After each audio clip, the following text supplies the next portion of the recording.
Hi everybody, it's Julia here, and today I thought I was going to bring out my watercolors that I've made, my metallic watercolors, and just have a little bit of fun in this black sketchbook and talk about death. How about that? Yeah. I mean, it is that time of year where we think a lot about it, and we see skeletons and skulls. I mean, that's pretty much the same. Bats and pumpkins everywhere to remind us about the death, I suppose. And the last year has been a year of death in many ways, I suppose. Um, but I also feel like because of that, I have sort of spent a lot of time thinking about death, which doesn't sound very fun. I admit that. It doesn't sound like, ooh, that was a great time. But I think in some ways actually has been very good and very like beneficial for me. So hear me out and then you can say if you agree with me or not, okay? So, so a year ago my dog passed away, or I had to take that decision to let her pass away. She was sick and she had Lyme disease from ticks, and she was only 5. She was my best friend, and that was very hard. Now, as many know, I have a poodle, Albert. He is very active, and I am very grateful. I'm very grateful that I'm sorry, the puppies are right outside playing, and I can't ask them to be quiet because I'm just so happy that they're playing. um, yeah, I mean, and I love him a lot. I love him, and I'm very grateful for my parents to sort of insisting on me getting a new dog after Viola died. I feel like that sort of helped me think about something else, having something else to think about, something to take care of somebody else. And I feel like, on a side note, as somebody who is chronically ill or in chronic pain, uh, it sort of gives you a little bit of power to feel like you can take care of somebody else. Now, don't get me wrong, Viola, she definitely took care of me. She guarded me and she was with me all the time. Um, oh my gosh, those puppies. Okay, and I would say Albert, he totally does the same, but it's still having that, that he takes care of me and I take care of him, that kind of way. But yeah, so I had to let her sleep in. She had Lyme disease and there was no treatment, and yeah, anyway, long sad story. So they insisted on me getting a dog, and fate, luck, I don't know. Yeah, I found the dog I've been wanting for years. I've been wanting a red poodle for as long as I can remember, and yeah, he sort of fell into my lap, sort of, and I'm very happy about that. But yeah, so that was very painful, and then this spring or early summer, I suppose, my grandfather, he passed away. Corona. He was very sick before, and that made him sort of like an easy target, I suppose.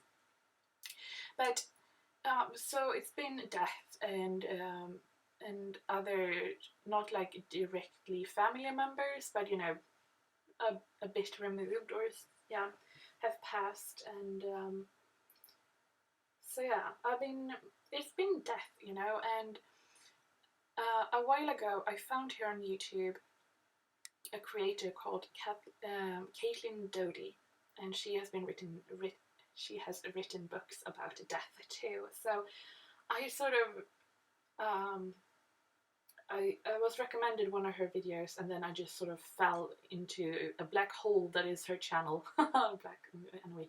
And I have listened to one of her books that are From Here to Eternity, and she talks a lot about death, and I feel like that is just what I needed at the time, to hear somebody who is so involved in death and isn't afraid to talk about it. And I sort of like just immersed myself into that and thought about it a lot, and it just made me feel a lot better. Like, this is what happens. This is how it's been before. And I mean, it's very fascinating on a social level, of course, but just yeah, I highly recommend her channel. It just made me feel so much better. But it also made me think, especially now we're getting close to Halloween, hence me painting bats. Um, it just made me think how different this time of year, which is like the Western word of approved death thinking, I suppose, because um, thinking about death is not okay. Saying that you think about death, everybody gets all ooh, and talking about if somebody dies, it's very like you don't talk about it and everything. But it just made me think how different it is. And I know I have a big, like the majority of my audience here is from America. So I just thought I was going to share a little bit of how we view Halloween here in Sweden. I don't know if you're interested. I have been rambling quite a long time. But yeah, so here in Sweden, we know about Halloween. I mean, a lot of the media we consume in Sweden is from the US, a lot is from the UK too. I think the UK humor is a lot closer to our Swedish humor, but yeah, we get a lot of media from the US. I mean, all of these are kids channels are the American Disney Channel and Nickelodeon, just like with Swedish voices on the daytime. It's not on the day, on the evening they show the original. That's a different story. But yeah, we get a lot. So, and a lot of music and movies and all that is a lot of from the US. So of course, I mean, I grew up knowing about Halloween, and I remember we had Halloween parties when I was a kid with the neighbors who had kids that were the same ages as me and my sister. But Halloween has never been like, this is something we have to celebrate. Like Christmas, that is like you don't move that about. That is Christmas. You celebrate on Christmas Eve, and you have the tree, and we eat this, and you know. But Halloween has never been that. The stores, yeah, I mean, in September, late September, they pull out a few skeletons and a few pumpkins, and they're like, yeah, and then they they bombard everything with Christmas, so it looks a little bit funny. But the one thing that we do celebrate, that is, I would say, the same for pretty much every Swede, is All Hallows Eve. I think that is the translation, or All Saints Day. I mean, translated word for word, it is All Saints Day, but I think it's like All Hallows Eve. And here in Sweden, what we do is that we light a candle on their grave. That's what we do. So from about now, or I would say like a week or so ago, so mid-October, you can see ads for candles everywhere, like big candles that would burn for a few days and then you typically have like a little metal hat or something to protect it from rain because we are in Sweden. But you can find those everywhere, and they usually sell out. So if you're late, like on the day of All Hallows Eve, it's really hard to find candles. I've been there, done that. But that is like our tradition, and that is one of my favorite traditions in Sweden. So what it is really is that you go to the cemetery usually when it's dark, so you don't have to wait too long. I mean, it is 3 when I'm recording this, and it's getting dark. And we're only in October. It will only get worse. Okay. But yeah, so it's always very hard to get to the cemetery because there's not a lot of parking because we don't like visit the cemetery that often. But everybody does it on All Hallows Eve. So yeah, but you take the candle and then you go and visit the graves and you light the candle, and I really like. I mean, my family, they come from where I live. I mean, it's a agricultural family sort of, so they don't move very far, and yeah, so they all have graves around here, and we typically you meet family around the graves, and it's just really nice. And then when you walk through the cemetery, it's all black, but there's people everywhere, but not in a creepy way. But there's candles, candles everywhere, and it's just magical. I almost get shivers when I'm thinking about it now. It's one of my favorite things. It is just so amazing.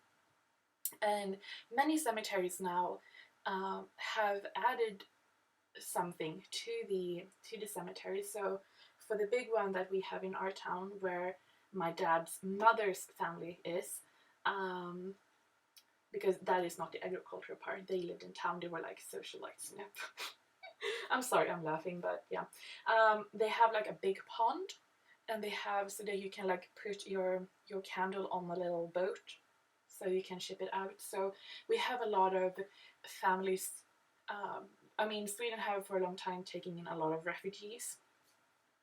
So many of them they can't just visit their family because I mean they can't go back to their country, but they can still go to a cemetery and light a candle, even if that is not um, their tradition. It sort of becomes that as a part of being in Sweden, I suppose. But also, I mean, I've had friends when I was in school that came from different towns, and they couldn't go back just to light a candle, but they could visit this cemetery, light a candle, and think about them. Now, obviously, you can just light a candle at home and think about your family, but there is something special about coming out together and seeing all of the other people around you all doing the same thing, and everybody just remembering.